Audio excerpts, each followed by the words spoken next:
AP రాజకీయాల్లో మరో కీలక వ్యక్తి ఎంట్రీ ఇవ్వబోతున్నారు అంటే ప్రస్తుతం అవుననే సమాధానం వినిపిస్తోంది.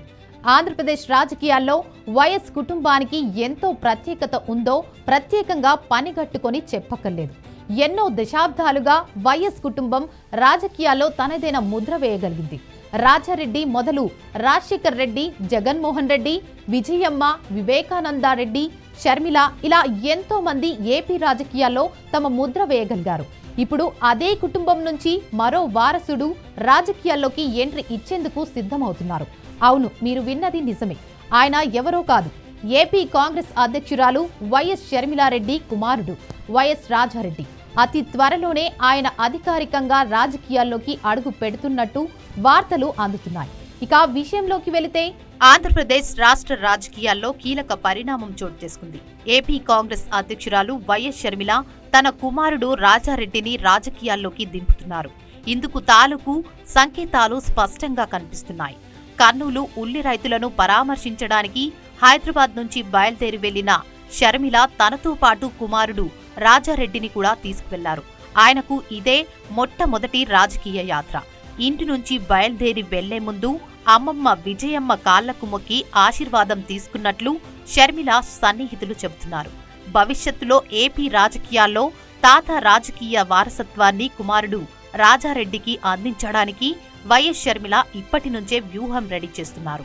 2024 ఎన్నికలకు ముందు తన అన్న అప్పటి ఆంధ్రప్రదేశ్ ముఖ్యమంత్రి వైఎస్ జగన్మోహన్ రెడ్డితో విభేదించి తెలంగాణలో వైఎస్ఆర్ తెలంగాణ పార్టీని ఓ కుంపటి పెట్టుకున్న విషయం తెలిసిందే. ఆ తర్వాత కొన్ని కీలక పరిణామాల దృష్ట్యా జాతీయ కాంగ్రెస్లో వైఎస్ఆర్టీపీ పార్టీని విలీనం చేసి ఏపీ పీసీసీ అధ్యక్షురాలుగా బాధ్యతలు చేపట్టారు. ఆమె ఆధ్వర్యంలో 2024 ఎన్నికల్లో పోటీ చేసిన కాంగ్రెస్ పార్టీ ఒక్క సీటు గెలవకపోయినా జగన్ ఓటమిలో తమదైన పాత్ర పోషించామని షర్మిల వర్గం చెబుతోంది.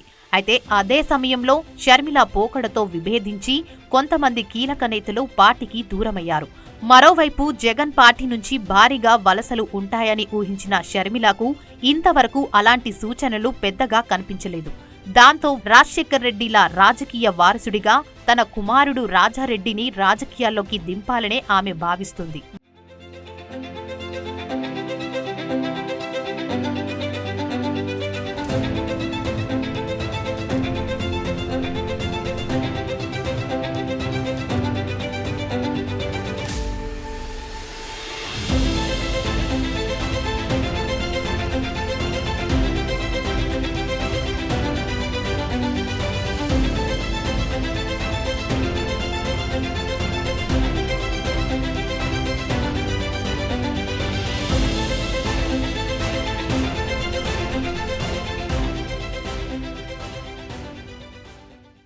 వాస్తవానికి వైఎస్ కుటుంబానికి రాజకీయాలు కొత్తేం కాదు.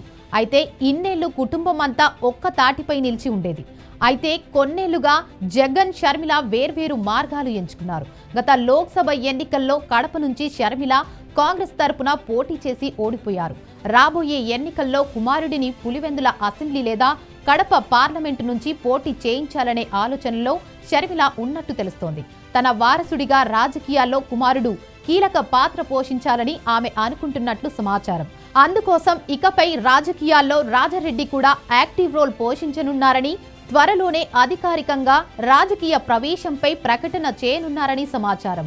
వాస్తవానికి తెలుగు రాష్ట్ర రాజకీయాల్లో వాళ్ల రాజకీయ వారసులకు, కొడుకులకు ఉన్న అవకాశం, ఆదరణ ఆ అధినేత కూతుళ్లకు ఉండటం లేదు అన్నది వాస్తవం.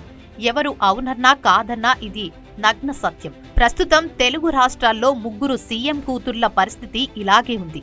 దివంగత మాజీ ముఖ్యమంత్రి నందమూరి రామారావు కూతురు, ప్రస్తుత బీజేపీ అధ్యక్షురాలు దగ్గుబాటి పురంధేశ్వరి చూసుకున్నా, ఆ తర్వాత వైఎస్ రాజశేఖర్ రెడ్డి, వైఎస్ షర్మిలను చూసుకున్నా, ఇప్పుడు తెలంగాణలో మాజీ సీఎం కేసీఆర్ కూతురు కవిత తీసుకున్న ఇదే పరిస్థితి. అధినేత వారసులుగా ప్రజలు పురుషులకు అందిస్తున్న బ్రహ్మరథం స్త్రీలకు ఇవ్వడం లేదు అనడంలో ఎటువంటి అతిశయోక్తి లేదు.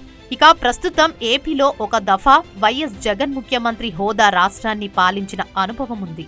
మరోవైపు వైఎస్ జగన్మోహన్ రెడ్డి కుమారులు లేరు. ఇద్దరు కుమార్తెలే. దానితో రానున్న రోజుల్లో వైఎస్ రాజశేఖర్ రెడ్డి వారసత్వం తన కుమారుడికే దక్కుతుందని షర్మిల భావిస్తున్నారు. అందుకే ఆ దిశగా కుమారుడు రాజారెడ్డి సానా పెట్టే ప్రయత్నం చేస్తున్నారని, మరి షర్మిల ప్రయత్నాలు ఏ మేరకు ఫలిస్తాయో చూడాలి.